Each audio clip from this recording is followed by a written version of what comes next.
Today's video saw me exploring an area that I'd only been to once before. I was pretty unfamiliar with these hills and this area in general, to be honest with you.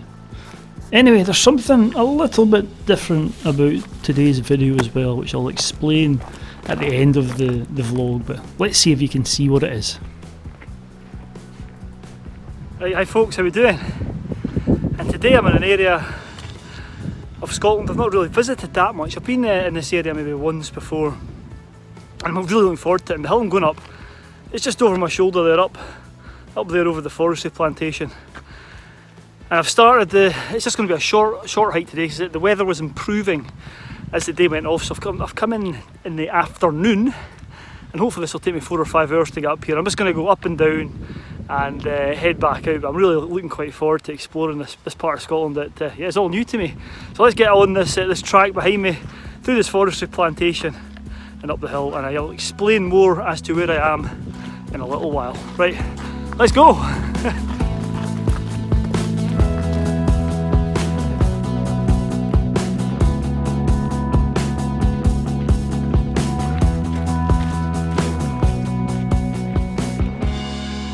Right, I'm on a bit further now, and as you can see, I'm surrounded by the conifer plantations here, and that is a wee clue. I'm actually going away up that road there behind me. That's a wee clue to where I am, because this area is well known for its thick, plantations of conifers for commercial purposes. Not much happening in there. It's dark in these forests, so I'm keen to break out a bit further on and get a bit further up the hill and maybe get some views out of this evergreen forest. A bit murky in here, but it's a bit of shelter from the wind. And you know what, the sun's coming up. If I spin around, you might be able to see a bit of blue sky behind me there, so fingers crossed that stays and that the cloud that's on the top might clear. So yeah, let's go on a bit further and see if we can break out of this plantation. Let's go. So I've come on a wee bit further, and another wee clue. Maybe this one behind me is a bit better. Hold on, let me have a look and see.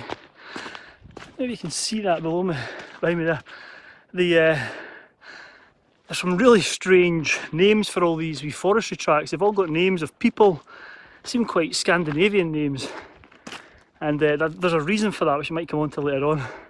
And that'll be another clue as to where I am. But getting a bit higher, there's a loch just down below me there, and a wee hut there. And I can see the hillside ahead of me.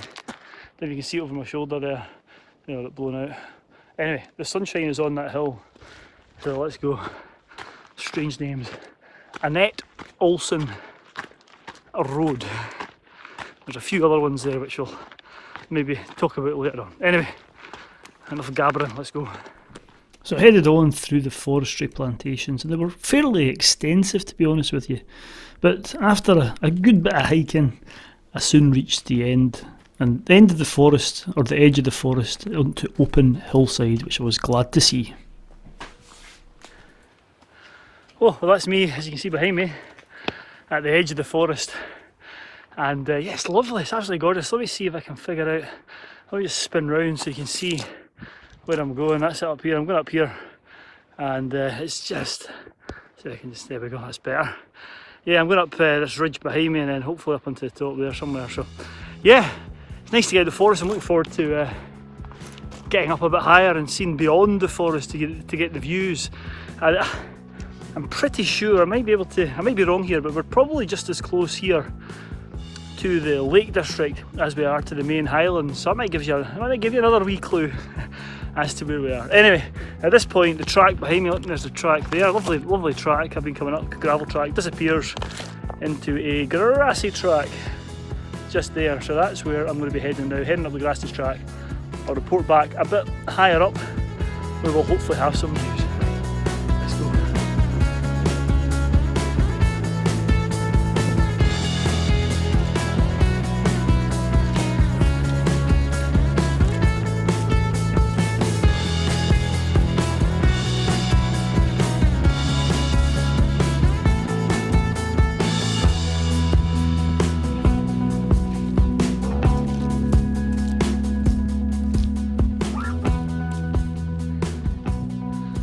Oh, right, maybe be able to see behind me where I've come from in the forest and the wee loch down there.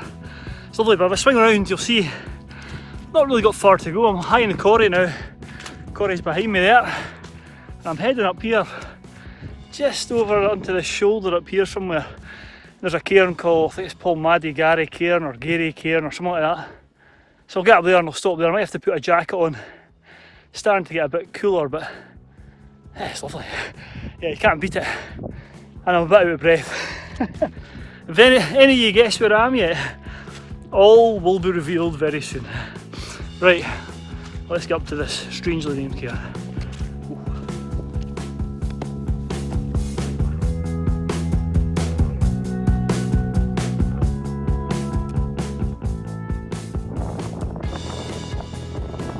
Rain's coming.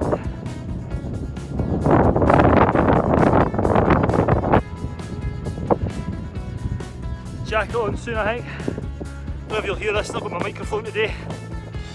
Wee rainbow behind the cairn there, I don't know if you can see it. Right, let's get a shifty on, I'm nearly there. On the plateau now, let's go. So as sod's law would have it, as I was reaching the top, a rain shower was moving in, but on the contrary, I was actually really quite pleased. The rain and the sunshine were producing this lovely, lovely rainbow which was catching my eye. It's absolutely fantastic, but I thought I'd better get my jack on at this point because it did look like it wasn't an insignificant shower that was following me up towards the summit. And yeah, just as I thought was going to happen, as I was reaching the summit of the hill, the rain shower hit me, but that rainbow remained. It was lovely. And I was really quite pleasantly surprised at the views from the top here. It was a lovely, lovely viewpoint. Certainly one to keep for a good day. A cracking wee summit with a trig point and a wee cairn.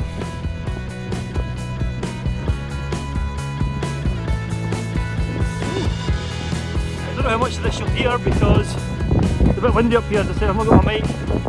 Lovely rainbow, I don't know if you can still see it or not over my shoulder.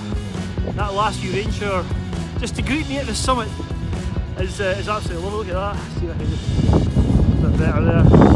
You know what, I'm quite impressed. It's quite a wild and rugged place this. It really is. Look at that over my shoulder. Absolutely beautiful. And this is the highest hill, bar one in this area. And that one which is higher than it, it's over here somewhere. It's called the Merrick or Merrick. I don't know if it's the Merrick or Merrick. And it's the highest hill in the region. But this one's over 800 metres. I think it's about 814 metres. Lovely. So I don't know if you'll, as I said, I don't know if you'll hear this or we'll be doing a voiceover. But this hill's called Corserine, and a bit of a flat summited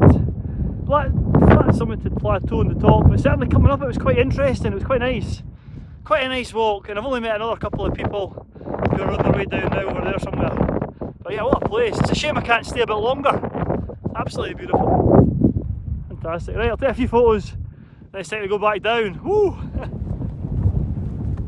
It was a lovely wee hill, and it was a cracking wee one for a half-day adventure. And I took a few photographs at the summit and then decided just to head back down the way I'd come up. There's plenty of other routes and ridges to explore here, but I was in a bit of a hurry, so I headed back down. If you haven't realised what was different about this video, stay tuned and here's me in the office explaining all. Whew. Hi guys, right, I'm back in the office. I really hope you enjoyed that wee trip up Corserine Hill, and it's a fantastic area, the Galloway Hills. As I said in the vlog, it's not a place I've actually been to that often. I've done one of the other Corbetts down there, so I've still got two to do, and head down there and get up those hills. I think they're well known. I think they're well known for their dark skies actually, if you're into astrophotography, but they're also well known for their mossy, I don't know, boggy ground and quite hard going, but this hill was fine. It was a lovely little half-day expedition. Anyway, I said at the start there was something different about this video, and I'd be interested to hear if any of you figured out what it was. And I'm going to tell you what it was. It was nothing to do with the area I was in, or the weather, the rainbows, yada yada yada. On the way down, I realised I'd left all my vlogging equipment in the car, which isn't, to be fair, isn't really that much of it's not too much of a hassle, to be honest with you. And I kind of thought, I'll just go and crack on and head up it. But then I thought, well, I've actually got I've got a camera on my phone, so I thought I'd try and just vlog on my phone and just show you how easy it is to vlog. I get a lot of questions about, oh, what type of camera do you use? Sound equipment, you must have a really expensive camera, yada yada yada, but you don't really need it.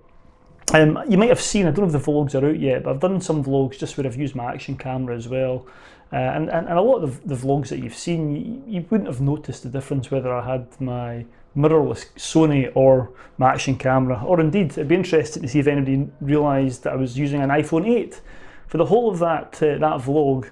Yeah, it was all done on my phone, no microphones, no cameras, just my phone really. And this is, as I said, is an iPhone 8, and the setting I had it on, I think it was 4K, don't know, the 25 frames per second or whatever it is, and I just press go and recorded myself and did the vlog. Now, one of the things I did think about before I left was how was I going to set the camera up.